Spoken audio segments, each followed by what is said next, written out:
Hey, Deb. Hi, Hey Daniel, hey Greg, nice to meet you. nice to meet you. Awesome. Well, thank you for doing this. I know this is arbitrary and very cool. Yeah, so Of course. me and Greg have been running a podcast for several years. Honestly, your story, like I was looking at your website after we had the Y Combinator dinner. I mean, I don't know if Greg knows where we met, but we had a Y Combinator dinner with like, I don't know, 13 founders at my house.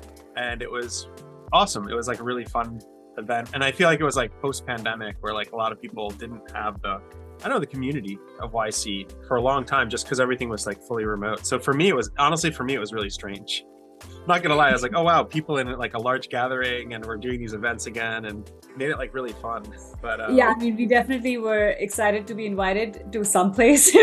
We've just been at home. yeah, anyway, Deb is a entrepreneur and has, built a company. But I guess in the podcast we do a lot of interviews with professors, entrepreneurs, you name it, venture capitalists. We just had a venture capitalist on as well. So yeah, I guess to kick things off, I don't know if you want to kick things off, Greg, with some questions and we can kind of just like talk. It's usually about an hour and then we edit it and post it Sure. on our podcast. So Sounds great. Yeah, I thought I'd just introduce myself, Deb. It's really nice to meet you. You connected with Daniel through the Y Combinator community, it sounds like, and Yeah. it sounds like you had dinner at his house. Even how was the food? It was incredible. I mean, we were all, also, I forgot, I can't remember your wife's name. I mean, she had yeah. her aesthetic, her taste was just fantastic. I mean, I was just admiring your home and the decor and like the spread. It was just incredible. She's a bit of a designer. Oh, and if you Yeah, we had a conversation about that and everything. She's a writer too, so it was incredible. yeah. So I think it was a lot of fun, honestly, Greg, to have all the Y Combinator people over. And anyway, I guess like just focusing on you, Deb, a little bit. Like you went down this path of becoming an entrepreneur. Like, how does one get there? Like you came to Silicon Valley to meet with me. I don't even know where you live, so it's like you came to Silicon Valley for to come to the dinner. You went through Y Combinator. Like I heard like the application pool for YC is now like 20,000 people apply and like less than 1% or 2% get in, which is insane. You got into YC. Like, how did you get to this point in your life where you're like actually building a really cool company? We could talk about the company as well, but like maybe you could go down your journey a little bit of like becoming an entrepreneur. Yeah, I mean, I think it starts a little bit earlier than that, right? I mean, I grew up in India. I came to Carnegie Mellon, did my master's in computer science. I started out as an engineer at Microsoft. And really, I mean, I'm an Indian first generation female immigrant. There were very few choices. Personally, for me, I was on a loan and visa and all of that. So really, entrepreneurship was, I never heard of an entrepreneur in generations before me, or I don't think it just never wasn't an option for me. So I was just like hang on to my job, and eventually I moved into product. And the last 5 years before I left, I was 4 years. I was head of product at PayPal. So I used to lead our entire. I did obviously multiple things. I was in data science. I used to do our fraud, risk modeling, and so on for some time. But then I eventually went on to lead our entire AI-driven customer success org. So that was a team of close to 100 Eng UX product managers and so on. I have always had this side to me where I'm always in competition with myself. So I always had to push my own boundaries. So while I was doing all of this, and I fell in love with product, to be honest, I also fell in love with just creating my own personal, creative side that I couldn't do at work. So I actually started doing a lot of Instagram back in 8 years ago. I think this is when Instagram was the TikTok, if you may, pre-creator economy, pre-monetization, all that. And I think I stumbled into like just being in the right place at the right time and putting in the effort. I grew to about 170,000 followers very quickly. I mean, obviously a lot of effort, and that's when I started to see this whole other opportunity to my life, which was outside of, my day job and like what I was doing a product. I started with, doing design on Instagram. Then I started into fashion, travel. I traveled across the world on sponsored collaborations, all these things. It was this whole other life of a creator that I lived firsthand, that today we all glorify. And then as the pandemic hit, I got my green card. I figured there's something here. Like I have to marry the two. I cannot be living this dual life, and they're completely independent identities. And I knew that I had to bring them together. And there's so many real challenges we face as creators, as someone trying to do a little bit beyond our day jobs, to actually bring our whole, our personality into our business and so on. So that was the birth of it. What I did, to be quite honestly, was I went ahead and coded the first version of my platform. And I wouldn't claim that anybody should ever run anything on my code, but that's how I started. I built the first version of the platform. I invited about 100 folks from my network. I mean, in 100 days, we had 100 people who were using the platform. And that's when I decided to quit and apply to IC. Wow. So you had 100 users like on something you built. So first of all, I guess you were you're posting on Instagram, getting all of these followers on Instagram, like, and then you started to think about like creating software and like merging the two lives together in some way. Like, yes, I think I'll tell you more specifically about that. Then it goes a little bit into the company and what we do. yes. So a large part of what we did as a creator was basically partnering with brands, right?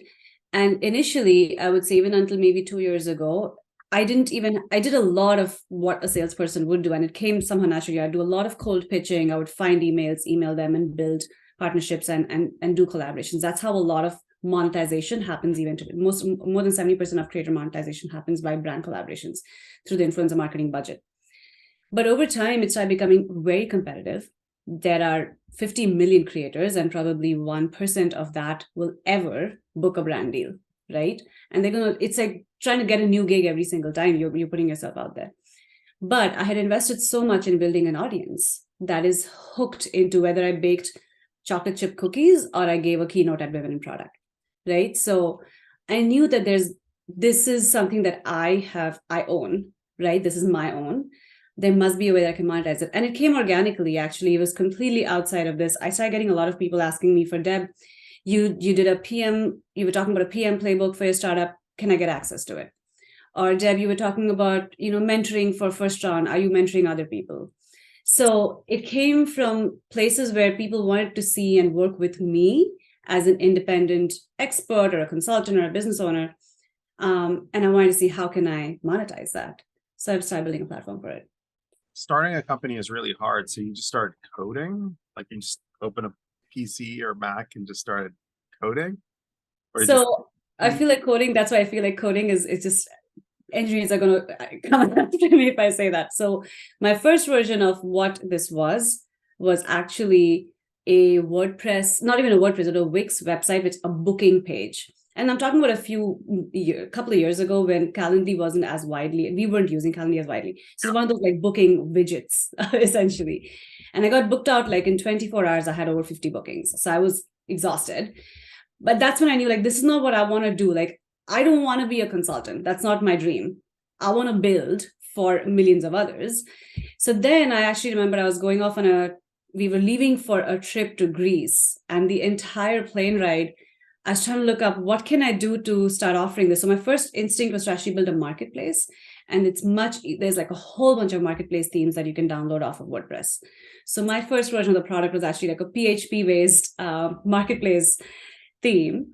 And so I was literally just meddling with, skeleton code. I wasn't really writing every part of the code, but I could tweak it enough to do what I needed to test out, essentially. Oh, wow. I feel like marketplaces are interesting.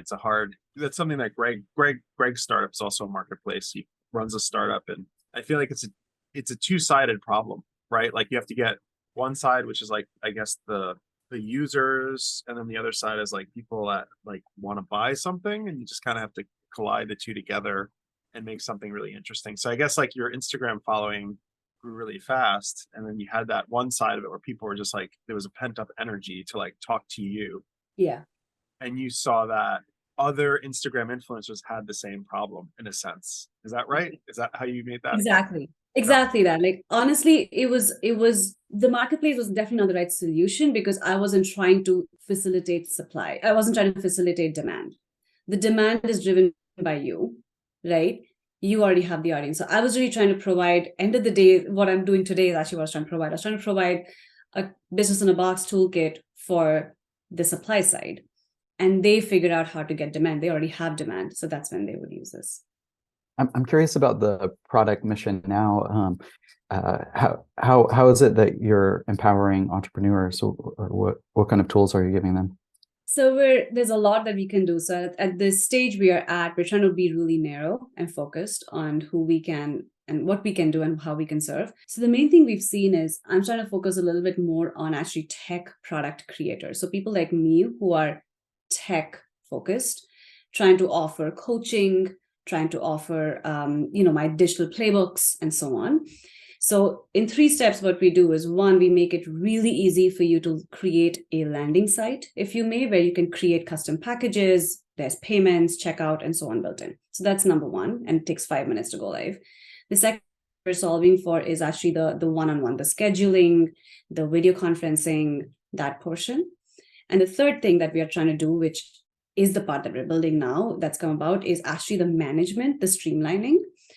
Now, obviously, there are a lot of tools that are built, like Pipedrive and so on, are built for CRMs. But for solopreneurs, for someone like me, there isn't time to put it all together and I guess cobble together all these different tools to work. So we're trying to make it such that it is minutes.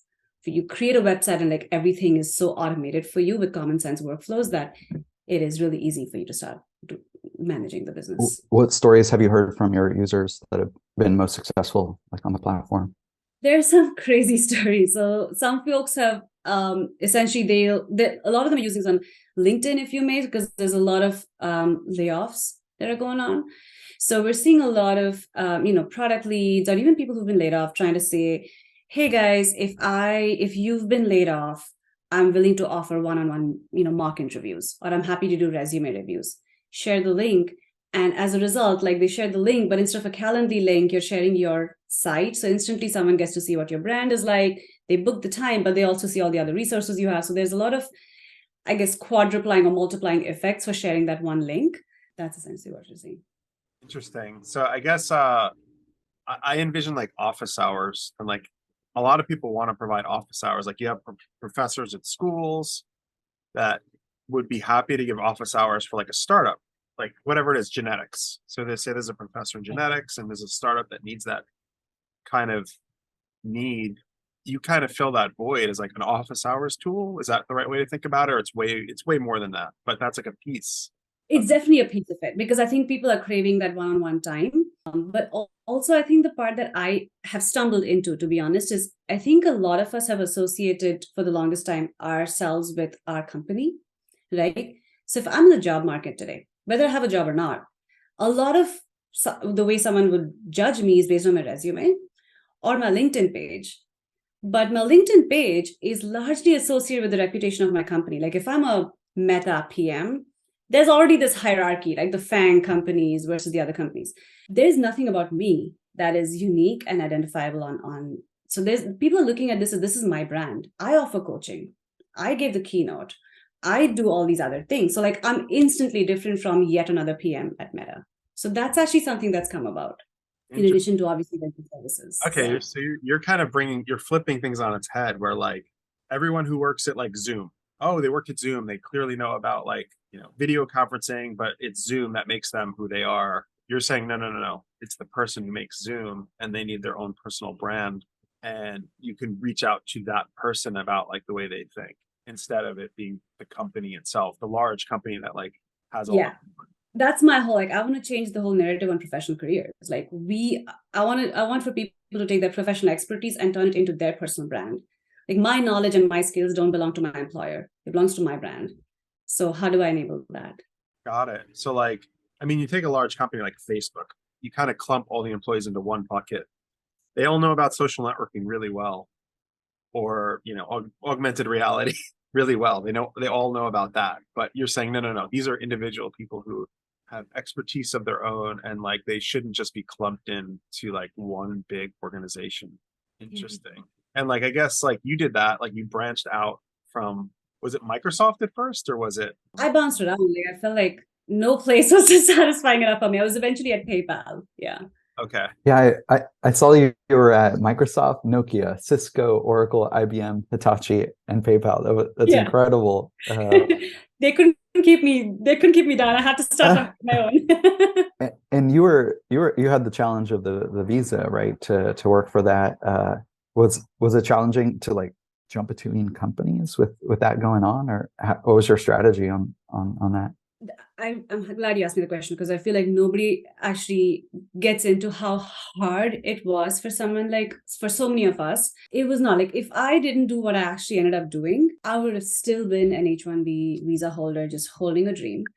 So what I actually did was, I was doing all these things on the side, and almost naively, actually not knowing that I shouldn't be doing a lot of these things, Instagram stuff. Like, H-1B brings me to be on as a resource to a certain employer. I'm technically not at liberty to do much more.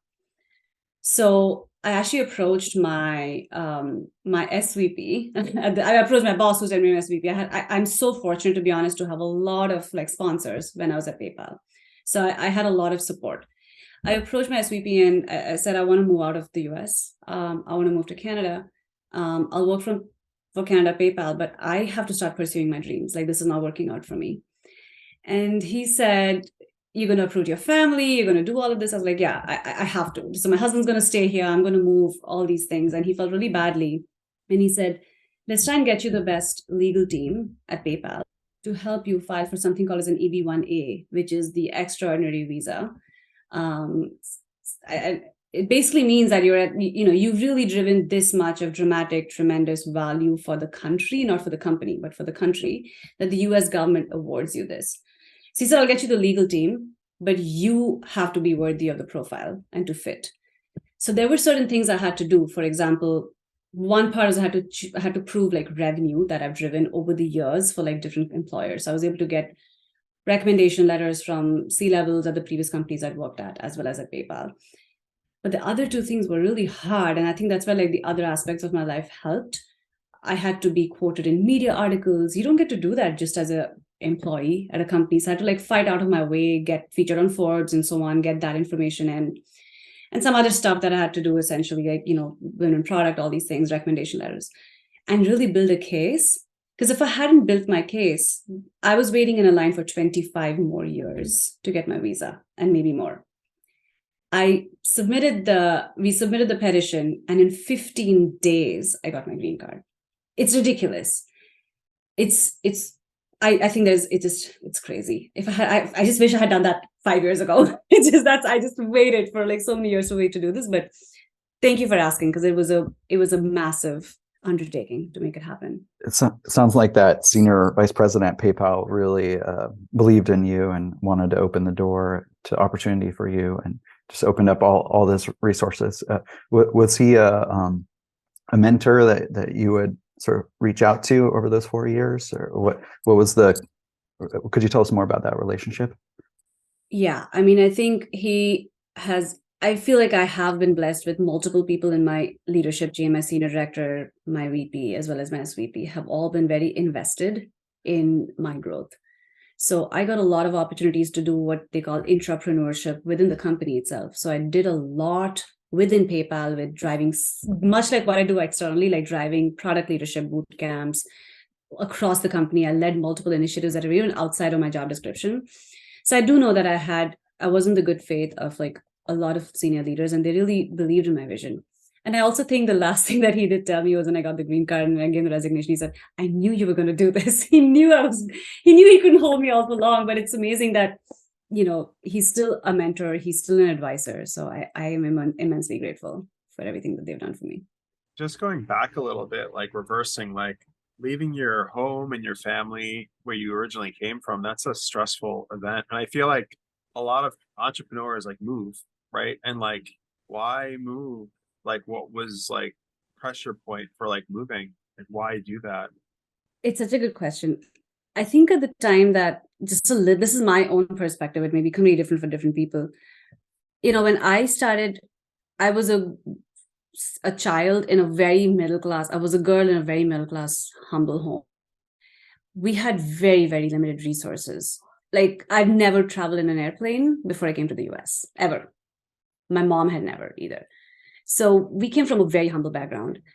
And the only thing that we knew was a path to stability, because my parents didn't come from that, and my grandparents didn't come from that. And India, I think, was going through, when I was born and like by the time I went to college, I think India was going through this, all of a sudden there was an influx of companies, like Western companies like Microsoft and so on, started to come in right around the time I was in college. And there was this insane, people had never seen that kind of money before. People had never seen those types of jobs or types of titles and money. It was very otherwise traditional. Essentially, you went to a very regular type of a job and so on.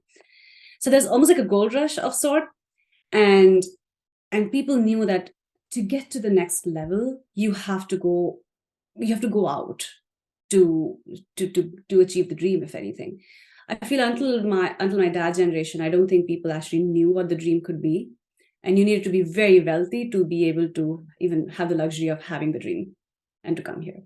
But by the time I was in college, we knew what that could be. Some of us were lucky to get here, and we obviously couldn't afford it. So I had to come on like a full scholarship and everything. So that was part of the struggle. But I knew that I was determined. I'll also be honest, though, I don't think I knew, there was a lot of pressure around me to go do this because it was the only path forward. But I did, after I graduated, my parents wanted me to come here immediately, and we saved up a lot to try and make that happen. I didn't come here. I did take my first job at Oracle. I worked at IBM, and I started working at Oracle in India thinking I wanted to stay back and like give back to my family because they've sacrificed so much. But after all, I was always a straight A student, and there was just no option around it. I couldn't believe that after all that education, I was just a junior employee writing really menial code. And I just couldn't believe it. I couldn't believe this is what my life is going to be. And I thought the ticket out of there was to come here and pursue something crazy. I didn't know what cycles I'll fall into. I still had to do the Microsoft and like the Cisco and all of that, but I just wanted to escape that. So I that's what I did. So you left everything and just flew across. I guess you got the visa and flew to which company was it? It was. I came to Pittsburgh. I came to Carnegie Mellon for my master's. Yeah. Oh, okay. So for school. Okay, so you came here for school initially. Yeah. Wow, that must have been like a total change. But I think that those changes actually help entrepreneurs. Like it helps people like see the differences in like life and helps you grow, right? Like probably a lot of shock. I was talking to someone yesterday who said it took them like 3 months to get really acclimated to like the US culture, and it's just jolting. But in some way, I think that also makes you think differently, and you kind of have all these other experiences, so you kind of view the world differently. Like, would you say it helped at all? Like Carnegie Mellon? And yeah, I think I had to grow up very fast. I felt like sometimes I meet kids over here today, just moving from like Cupertino to getting their flat in San Francisco is like such an accomplishment. And there was no other option, right? Like you just had to grow up really fast. So I think the one thing that it has helped me personally with just like some of these decisions along the way is I'm very fearless. I'm not afraid of failure. I know that the worst that can happen is I'll learn and I'll pick myself back up. So I feel like it gives you a lot of resilience having to go through that very early. Could you tell us about some of your favorite failures that seemed like a setback at the time, but ended up opening new opportunities and doors? There's a few big personal failures. It's not a failure again. I mean, it's a personal journey. So one is I came to Carnegie Mellon. I was a straight A student back in school throughout undergrad, but I've never operated in an environment like Carnegie Mellon. And I would imagine Stanford is the same, if not more. It was a dramatic shift in the way you acquire education, in the way you are tested, in the depth of things versus the breadth of things. Like it was just a completely different way of, I guess, education really, and getting good at it. So my first semester was a real struggle. I also had been raised, I guess, to take the hardest subjects and try to be good at all of them. And I realized that it's hard, especially when you're doing a master's. I think you have to be very mindful about where you want to specialize and really double down on that. You cannot be great at everything. And I think some of those choices we were not raised in a way where that's, you're to make those choices effectively. So I think the 3 month is really accurate, because after my first semester, I became smart about what choices I was making, how I was investing. Like, this is my strength. If networking is not my strength, I'm not going to go there, right? But if or embedded systems was not my strength, I wouldn't go. Like, I think that's what I was trying to learn and like find my way around it. So one was that. A second thing was I went through a divorce very young, and being an Indian girl, I got married very early, and I think there was a big mismatch between who I actually am and what I wanted to be, versus trying to meet that traditional version of, this Indian woman who's just gotten a job and like she's going to get married and have kids and so on. So going through that personally when I was 26, actually, and having to go through it alone because I don't have any family here. My parents were obviously supportive, but so I went through the entire divorce, moving in, moving out, finding my own footing while trying to manage having a job, the visa, all that alone. And I didn't go back home at all, because the stigma of going back home and dealing with all of that. So for me, that journey also gave me a lot of resilience. I felt like there's nothing, like, if this is the worst that can happen, I'll make it through. So I feel some of these, like both personally, professionally, I think it's only taught me to get stronger. So in India, a divorce is considered like sort of shameful or something like that. I wasn't familiar with that culturally. I mean, I don't think divorce is celebrated anywhere, even in the US. I don't want to make it a cultural thing. It's a very painful journey for anyone going through it, as well as their families. And having to go through it alone, without a support system, while dealing with, like, I was trying to figure out, like, we had joint finances. Now what? We were bidding on a house. Now what? What happens if you lose a job? There is no one to fall back on. Like, all of a sudden, like, these are real choices that we have to make. So there's the immigrant portion of it, there is the stigma portion of it, and then there's just moving on from there, right? So I don't think divorce is easy on literally any human, Indian or not. But yeah, that was just my personal experience.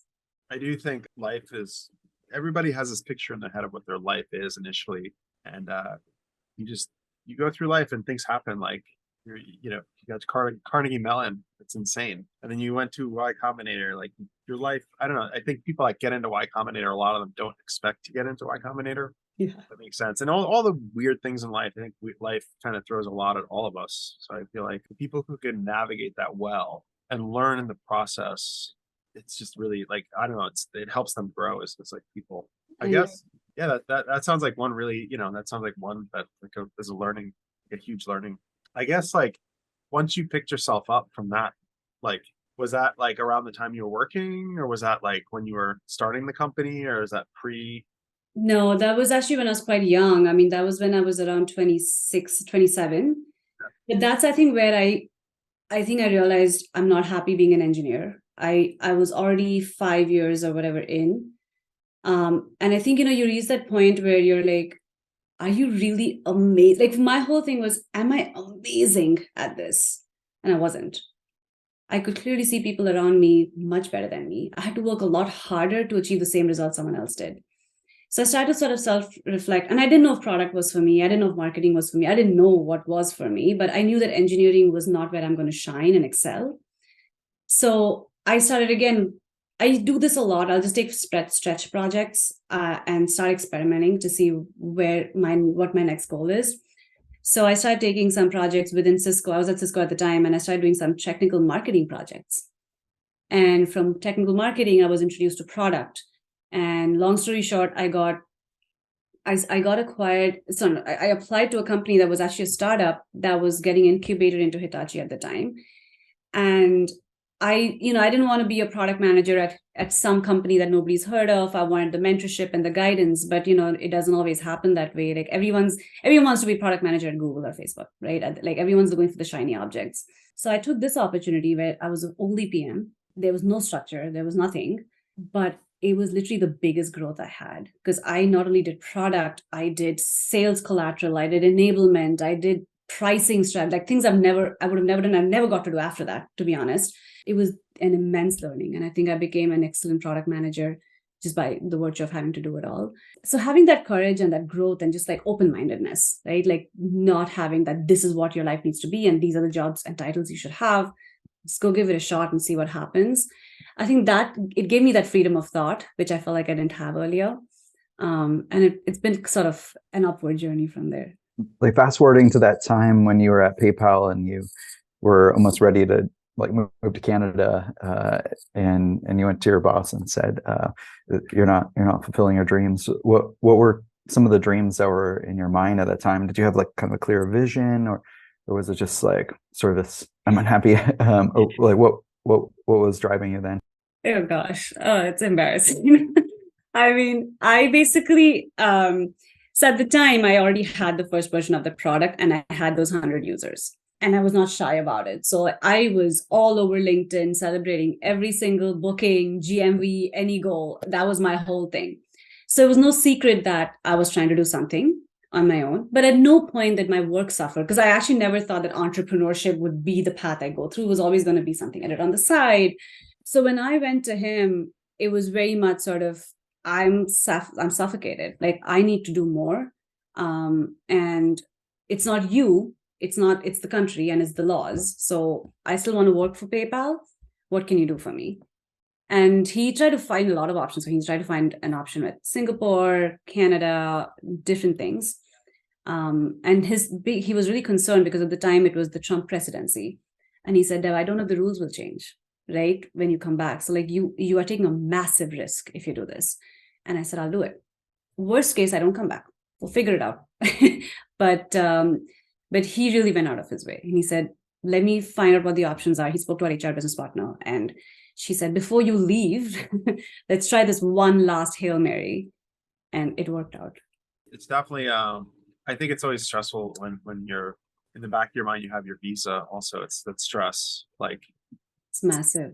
Taking all these changes and the risk and this and that. And then I guess the presidency was changing. It's scary. Yeah. I mean, I'm telling you, it was like you said, when you asked me to clear vision, like my mom was like, what are you doing, dude? Like,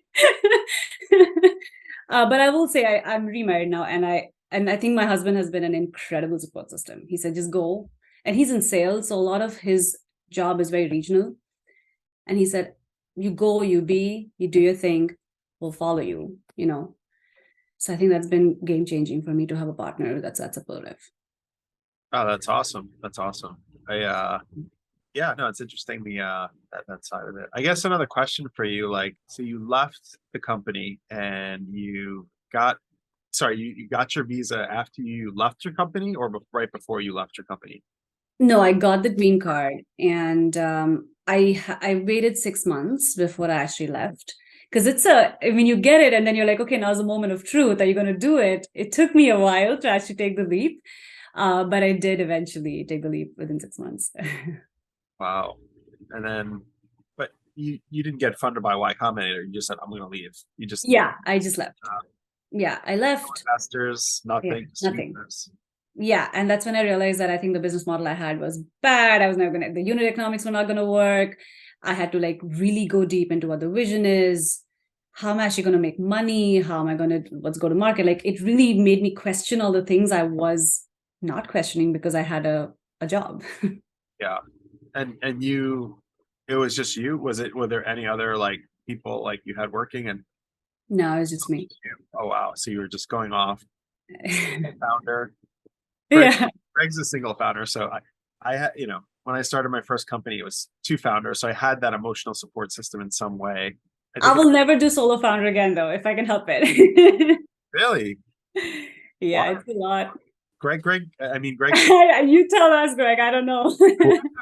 Well, I'm curious if you go back to the time when you were 20 or 25 at Carnegie Mellon, like what kind of advice would you give yourself? Oh, gosh. I think when I was young, I had a lot of, like this is exactly what I need to be doing for the rest of my, next 25 years were mapped out for me. And I think that was like, there was a lot of, I just felt like I wasn't like letting myself be free and just do and experiment and try and just go live the dreams. So I would just go back to that girl and say, like, dude, like, did you know this is where you would be? There's no way.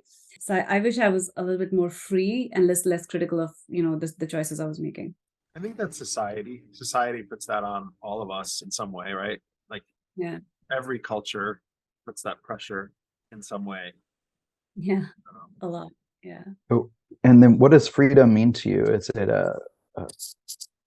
what? I think freedom, I mean, it's it's such a great question. I was thinking of the Janis Joplin line, freedom is when you have nothing left to lose. I think the way I define it today is I really don't want to have any regrets. That's really what it is. I'm actually not working toward any specific success or goal. It's not that. It's really that I live today doing all the things that I wanted to do. That's really what I define it as. And I'm able to do that thanks to some of the choices that have brought me here. I think that the journey of being an entrepreneur, a lot of people are like, oh, I'm going to get this exit at this time, and I'm going to be this, and I'm going to have this, and this is the plan. I think it's the journey more than anything, right? Like enjoying that journey, like even though it's stressful. I mean, as a solo founder, you have all that stress on just you yourself. But if you don't enjoy the journey, like why do that to yourself? Completely agree. And it's a marathon. It's not a sprint. You're not chasing a small, goal that you can roadmap into. It's a lot of uncertainties and unknowns, and you have to kind of fall in love with the uncertainty in that life. What kind of advice do you give to like young entrepreneurs and then people that come to you that are looking to start their own business? I mean, a lot of the folks that I'm meeting today, I feel like are very much in the whole, I don't know if my idea is going to be good. I don't know how to validate. I don't know how to get started. I'm like, have you written a line of code? Have you talked to a single user? Like, you're not going to know anything until you go do, right? And no one else is going to do like, oh, I don't have engineering, so I figured it out, right? But my whole thing is you have to put in the work to know what's going to come out of it. So you have to take that first step. And that's what I keep advising anybody comes to me. So just action. Make action. See if you get results. Yeah. And I mean, I guess like also I'm a little harsh sometimes. I feel I'm like, stop making excuses, right? Like you have to put in the work. If you don't know something, go learn it. If you don't have the resources, do it without, there's ways to get around it. But if you have excuses for everything, then you're never going to get around to it. What is your way of thinking about risk? Do you kind of map it out? Like if X doesn't work out, then I've got Y. Or, what kind of decision-making process do you go through? I mean, obviously it varies depending on what you're talking about. Like when I'm thinking about, the current environment, my burn rate and runway. And like, so there are obviously milestones that I want to hit. And I'm trying to be very mindful about measuring them and staying on top of them. So I think my decision making is always like a plan A versus a plan B and just staying on top of it. But I try not to plan too far ahead. I'm more iterative and agile, as we are in our products anyway. But I think that's really how it is today. It's even as our product is evolving, where I started off personally as a creator and why I started the company is very different from what we are solving for today. Just because the environment has changed, the competition has changed so much, and in user behavior has changed so much. We're only trying to plan the next two steps and keep iterating. Also, I notice it sounds like you really take responsibility for building the product. You don't get an idea and hire an expensive developer. You more say like, I'm going to just do this myself the best I can and get some feedback. Yeah, that's definitely my style. And I'm trying to get better at it because now we do have a team and I'm overly involved in literally how every decision is made. So I'm also trying to like grow up, wean off a little bit, but product will always be what I do. It is where I thrive and it is what is my strength. So I will take responsibility for product no matter what. You talked earlier about all of the layoffs in our country now, especially in tech with Twitter and everything. Just from your perspective, what do you think is the best thing for people to do who have been encountering that type of economic hardship? Do you think just jumping in, starting a business is the right thing, or just cutting costs and waiting for the right moment? What kind of advice would you give? So I'm glad you asked me that question. I'm actually starting a a little initiative, if you may, with fellow PMs next week, actually. Part of what we're trying to do is, I don't think there's one or the right way. I think it's about diversifying your portfolio, if anything, just like we would do with our investments, right? I think it's about, obviously, there's no discounting having a day job that pays well and helps you with the opportunities and so on. But there's nothing, you have the 5 to 9 p.m. at home, you have the weekends. Like, what are you doing with that, right? So finding ways to build your brand, offer coaching, volunteering, speaking opportunities, write a playbook, write a course, sell it, right? So that's what I'm trying to advocate for. And what's interesting is, like I said, we're starting to see a lot of that happen anyway. So we have a couple of folks who are actually going through layoffs right now who've joined me, and they're using Criya for that, like to differentiate their own brand by showing that not only was I a Meta employee, but I did all these other things. So that's why I'm different. And also starting to build their own income stream through that. That's what I'm seeing a lot of. But I mean, for me, actually, when I started my first company, I was let go. I don't know if you know this, in 2008. And during the financial crisis, there was mass layoffs and everybody thought the financial system was going to fall apart. And that's when I realized, like I need to take control of my destiny a little bit, because forces outside of my control, just, things happen. So I see, like, you can really take that energy from all these people that are laid off, Yeah, and allow them to have some outlet to, like, give office hours. Like for Meta, that'd be really valuable to get insight. Like, there's a startup that needs like that type of insight, because exactly. where do you go? Like, how do you get that insight? Exactly. That's I mean, you spoke the words out of my brain. Literally, that's what we've been discussing. We have it's a very small group that we're starting, but literally, I was like, guys, like I went to YC, there were so many creator startups. Not many people everyone wants to build in the creator economy because there's the opportunity. They don't have any insight. Okay, like imagine if you could be a startup advisor, you've built Instagram Reels, you launched it in 190 countries. Like, these guys are senior L7 people, right? They have a lot of experience, and it's not their fault that they were laid off because of some decision that was made several levels above them. So I think people are realizing there is so much more to them than, the day job or the company or the employer. Right. It's similar to like Etsy, where the personal creator, like that, whatever, creates a ring, like a ring created on Etsy, or some jewelry. There's skills that way beyond that they can like provide and offer. You're almost like, it would be cool if it's like an Etsy where you can kind of go and find what you need for an advisement. Yeah, I would love to build toward that. I mean, I want to first start by obviously bringing in these folks, but we have data on like what are the resources that are selling best. So for example, like in my case, my product management Notion wiki has been selling out. Every day there's a bunch of bookings, and it's free. It's not like it's a free resource, but I would love to like curate those resources, and anyone looking for product wikis, here's a great template for it. So things like that. Wow. Similar to like a product hunt, but more like just for anyone to like, as a resource. Yeah. I know we're approaching Thanksgiving, and I've got my mind on gratitude, but I'm just kind of curious. Just what kind of things are you most grateful for in terms of your life and career? Oh gosh, so many people, and I'm glad you asked a question. One is, I definitely think my husband has been. He met me when I was at my lowest, and he's the one who's been nudging me to go do this. Quit your job. Forget about the stocks, forget about all that. Forget about mortgage. Like, we'll figure it out, go do this. So I'm immensely grateful for his support. The other thing that I'm actually immensely grateful for is my team. It's almost surreal to me to know that, I mean, we're a seed stage, early startup. It's still a dream. There is very little to show in terms of, signals. And yet there are people who are committing late hours, their dedication, their best ideas to my vision. It's just, I almost can't believe it sometimes, and I'm immensely grateful for all the guys who've taken the chance on me and this journey with Criya.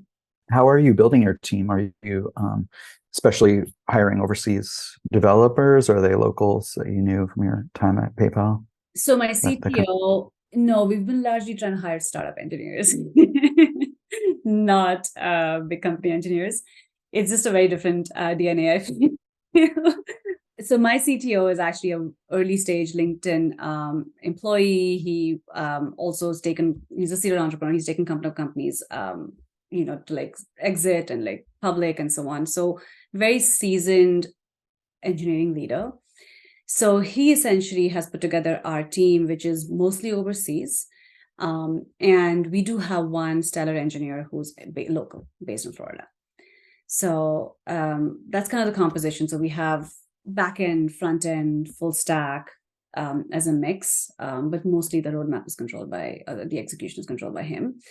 Aside from that, I have a couple of girls who are mostly helping with customer success and content strategy and stuff. But the sales is pretty much founder-led sales, basically. What's been your strategy for talking to users and customers? Like, is it all pretty much Zoom based, or are you starting to go in person to talk to them? I did a few in person earlier, to be honest, and I still would love to. But I found that LinkedIn has been incredible for me. And I think just having my LinkedIn presence and I think always has resulted in more success. So even a cold DM is more successful on LinkedIn than anything else.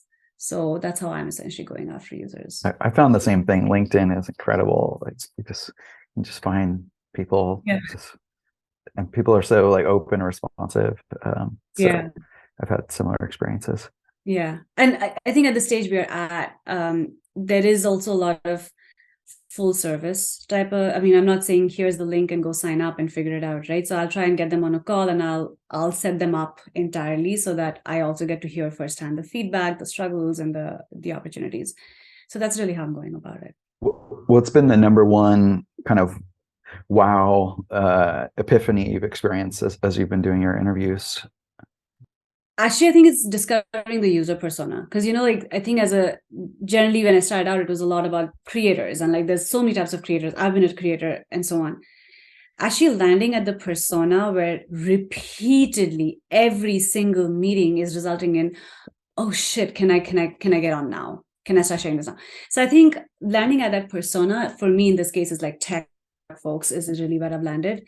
That has been very validating and I'm glad we're there.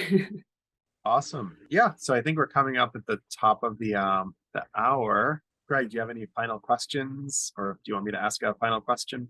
Well, I'm really inspired to hear your story, and it sounded like it was a really tough struggle dealing with the visa. I personally haven't had that struggle, but I've seen others at the university, and I'm just so happy for you that you got your freedom, and now you're trying to help others. And it seems like the time is really right in our world for what you're offering. So thank you for being here. I appreciate it. Thank you, Brad.